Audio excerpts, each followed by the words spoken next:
Hello class, my name is Chad Burgess and today I'm going to be going over my research topic as well as my public policy proposal.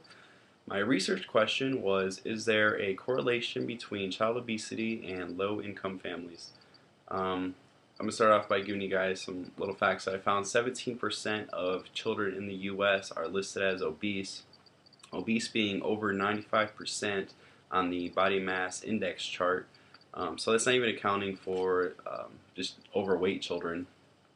Um, One of the main factors, of course, is money, but there's some other reasons.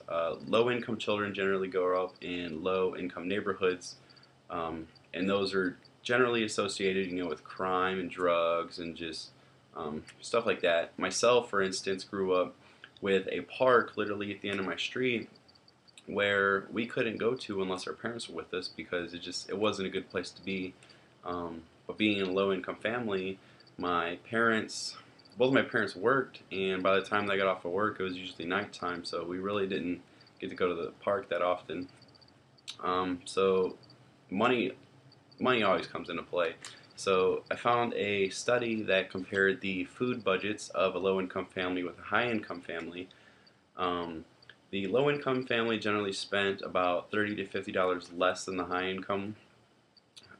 And so you wouldn't really think that the food that they bought was too much different, but the low income families generally bought, the processed food, the frozen foods, stuff that has the high calories, the high sugars, high fats, high carbs, stuff that's really not good to eat on a frequent basis.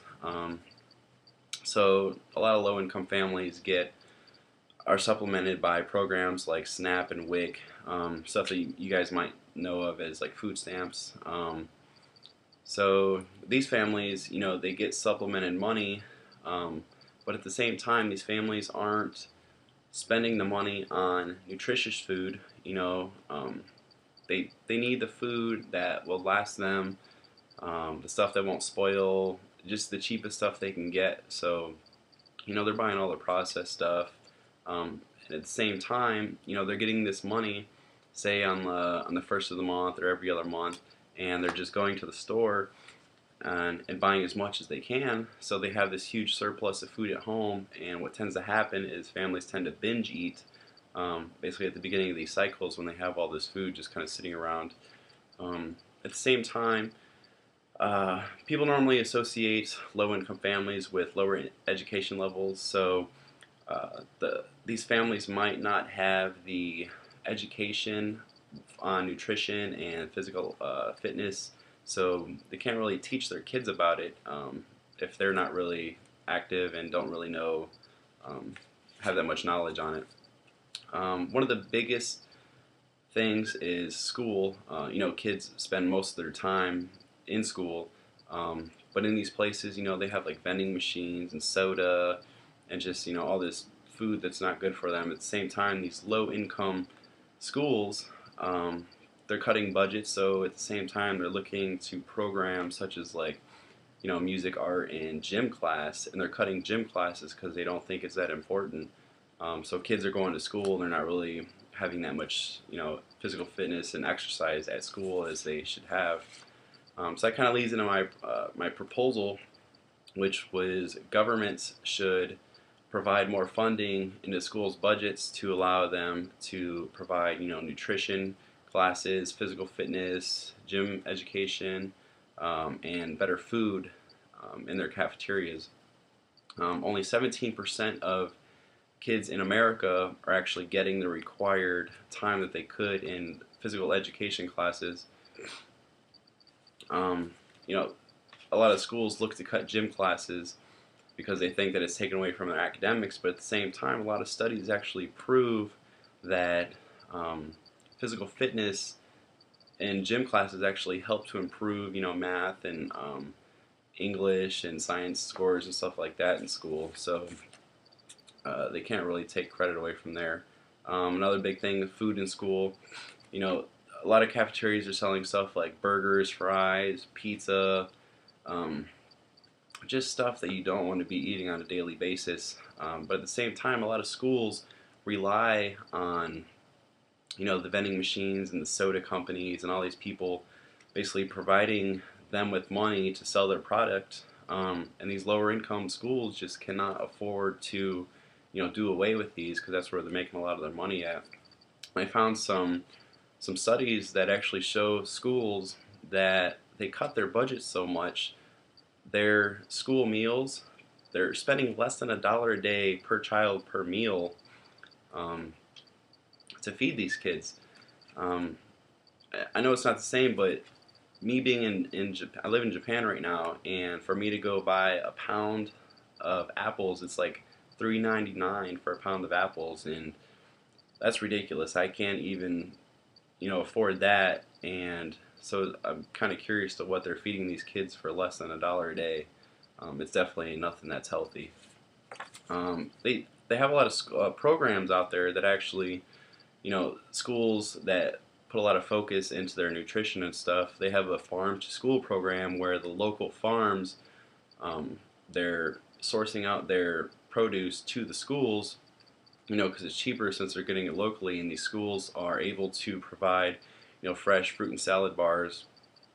Kids are able to actually interact and make their own healthy meals, and all these kids at the same time are, they basically enjoy eating healthy food, and they state that it tastes better than eating anything processed or packaged, and at the same time they're learning how to eat nutritiously. Um, there's some other schools that they don't sell stuff like soda, burgers, fries, and pizza, and instead they turn their cafeteria into more like a food court. And they have all these different sections where kids can go and they can purchase fresh things like they're making sushi, pasta, sandwiches, salads, all this fresh food that's made daily, and they're making this for on average like $2.50 per student per meal, which I wish I could eat for that little every day.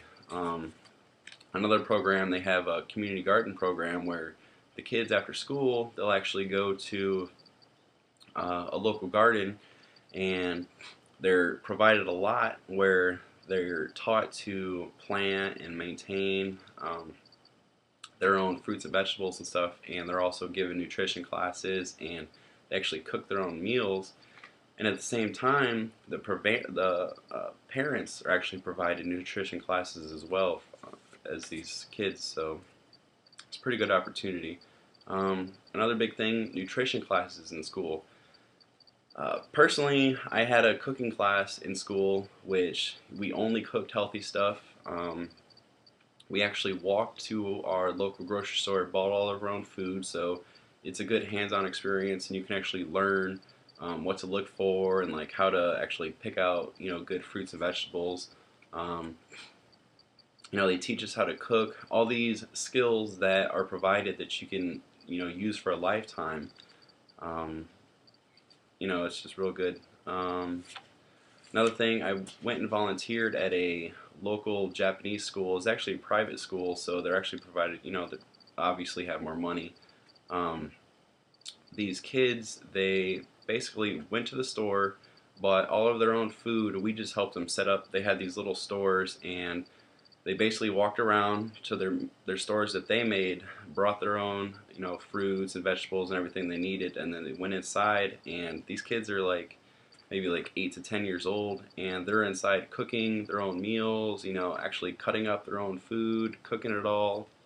Um, you know, a lot can be done with a proper budget. If these low-income schools had more money, they could have dedicated nutrition classes in school instead of how a lot of schools have it set up now. It's where you have health class and maybe a very small portion they'll teach you about food nutrition and stuff like that.